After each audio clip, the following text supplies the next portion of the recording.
So I'm going to explain some of the features of Tournament 3D Archery and how to get started. The app is designed to be really easy to use.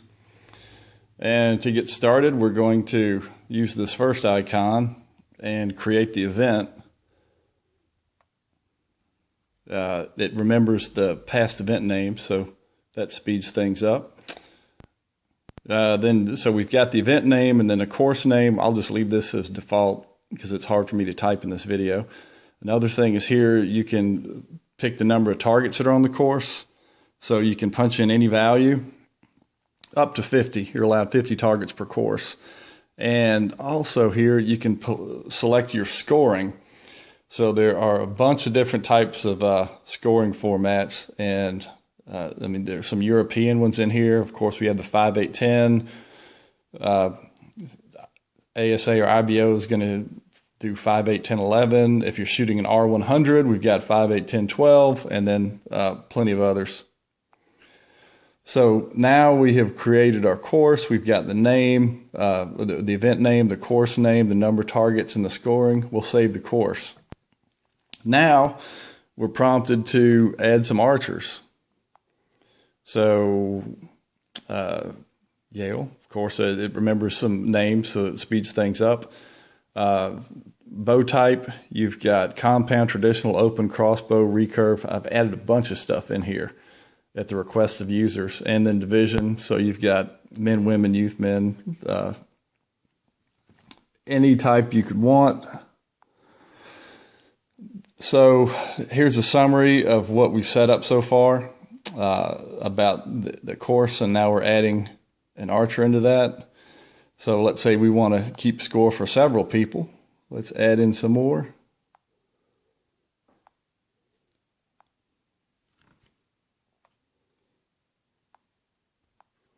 So now we've got 3 shooters.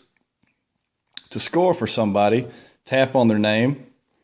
You can see the target number and the score. Click here to select the score. Triple shoot a 10. I'll get a 0. And Zane will get an 8. So in the event that you need to make a custom score, there's an option for that. When you click select score, see this custom down here, tap that.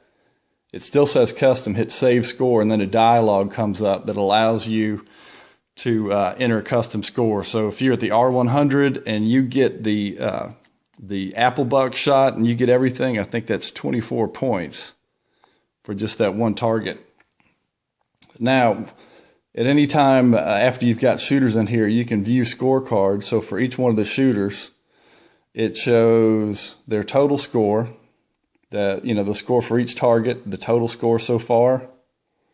And with each one of these targets, you can archive it. Let's take this one. If you long click it, you can archive. You can send the score via SMS text, so it'll say your name, the event, and how much you've scored through how many targets you have. You can email it, and it's essentially when you email it, you send the whole scorecard.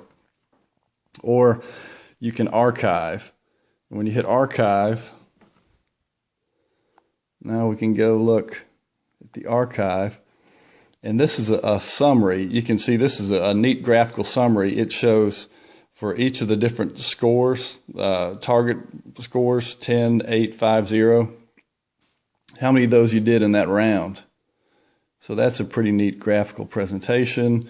Then you've got save scorecards. So when you archive it, this scorecard stays in there, even though it won't be on the active screen here. I mean, even after we delete these, I'll go ahead and get rid of them.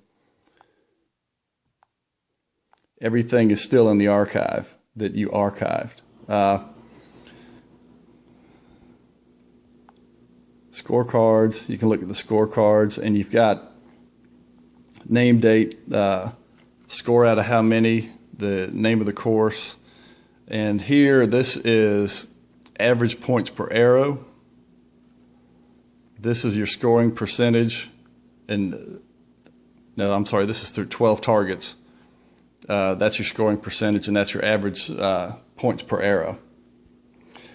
And another option, since I already deleted all those scorecards, when you're here viewing scorecards, if you hit email, it will email everybody's scorecard that's in that list. So if you've got 5 or 6 people, you can hit email, put all their email addresses in, and give everybody their scorecard for that day. Anyway, feel free to contact me, email me at the developer email if you have any thoughts or suggestions, and enjoy your time on the archery range.